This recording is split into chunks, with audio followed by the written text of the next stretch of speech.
নমস্কার, আমি সুকান্ত শাস্ত্রী। আমার কর্মযোগ চ্যানেলের পক্ষ থেকে সকলকে জানাই স্বাগতম। আমার আজকের গবেষণার বিষয় তৈরি হয়েছে অতি ক্ষতিকারক শনি চন্দ্রের বীজযোগ। মীন রাশি 3টি কাজ কোনোভাবেই করবেন না, 2টি বিষয়ে সতর্ক থাকুন। ঠিকই ধরেছেন। আজকের এই ভিডিওয়ে আমি মীন রাশির প্রত্যেক জাতক জাতিকে জানাবো কাল চলে যাওয়া সোমবার আর রাত ঠিক 6:59 অর্থাৎ সন্ধ্যা 7টায় তৈরি হয়েছে অতি ক্ষতিকারক শনি আর চন্দ্রের বীজযোগ।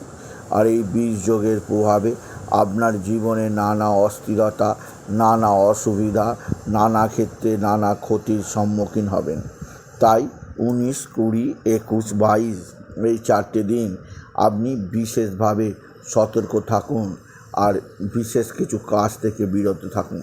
কোন বিষয়ে সতর্ক থাকতে হবে এবং কোন কাজ করতে আমি নিষেধ করছি তার সমস্ত কিছু জানাতে ভিডিওটি শেষ পর্যন্ত দেখুন। তবে তার আগে বলি, আমার এই কর্মযোগ ইউটিউব চ্যানেলটিকে অবশ্যই সাবস্ক্রাইব করুন, পাশে থাকা বেল আইকনটি অবশ্যই প্রেস করুন, যাতে এই যে ধরনের ভিডিওগুলো আমি আপলোড করছি তার নোটিফিকেশান প্রথম আপনার কাছে গিয়ে পৌঁছায়। আসুন এবার আমি বিস্তারিত ফলাদেশে প্রবেশ করি। প্রথমেই বলবো, ফলিত জ্যোতিষে যে কতগুলো অশুভ যোগ আছে তার মধ্যে শনি চন্দ্রের বীজ যোগ অন্যতম ক্ষতিকারক যোগ। আর মীন রাশির ক্ষেত্রে এই যোগ, যা কাল 19 আগস্ট সন্ধ্যা 6:59 পড়েছে, যা আজ সারাদিন থাকবে, কাল সারাদিন থাকবে, পরশু বেলার দিকে ছেড়ে যাবে। এই যোগের কুপ্রভাবে আপনার জীবনও কয়েকটা দিক দিয়ে মানসিক অস্থিরতা, মানসিক চাপ আপনাকে বিশেষভাবে কষ্ট দেবে মীন রাশি। তবে এবার আমি বলবো, এই শনি চন্দ্রের বীজ যোগ যা আপনার রাশির দ্বাদশে হয়েছে, আপনাকে কোন কোন কাজ থেকে বিরত থাকতে হবে। প্রথম যে কাজ থেকে বিরত থাকতে হবে, আপনি বা মাতৃস্থানীয়দের সঙ্গে অবশ্যই ভালোভাবে ব্যবহার করুন। আপনার ব্যবহার যেন না এদের সঙ্গে খারাপ হয়। এছাড়াও আপনার মায়ের ছোটোখাটো অসুখগুলো আপনি গুরুত্বপূর্ণ মতামতের জন্যে কোনো ডক্টরের কাছে কনসাল্ট করে নিন। এছাড়াও আপনার জীবনের ক্ষেত্রে নানা ধরনের অসুবিধা রইলে তা অবশ্যই মাতৃজনিত অসুবিধা আসবে। তাই আজকে 4টে দিন 19, 20, 21, 22 মা বা মাতৃস্থানীয়দের সঙ্গে ব্যবহার ঠিক রাখার চেষ্টা করুন মীন রাশি। দ্বিতীয় যে দিক দিয়ে অসুবিধা আসতে পারে, আপনার দ্বাদশে শনি চন্দ্রের এই অবস্থান আপনার অত্যাধিক ব্যয় দীর্ঘ হতে পারে। অতিরিক্ত ব্যয়ের ফলে সঞ্চয় হ্রাস পেতে পারে। অত্যাধিক ব্যয়ের কারণে আপনার আর্থিক অবনতি হতে পারে। সেদিক দিয়ে আমি আপনাকে সজাগ করলাম, আয় ব্যয়ের মধ্যে অনুপাত রাখার চেষ্টা করুন মীন রাশি, না হলে আপনার জীবনে নানা সমস্যা চলে আসতে পারে মীন রাশি।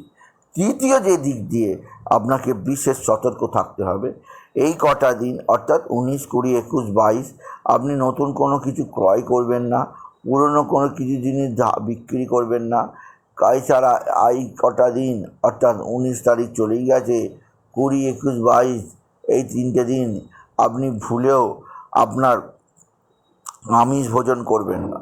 এই 3টে দিন আপনি নিরামিষ ভোজন করবেন। এতে আপনার জীবনে অনেকখানি আনন্দ, অনেকখানি সুস্থির এবং অনেকখানি বাধা বিপত্তি কেটে যাবে আপনি যদি মীন রাশি হন।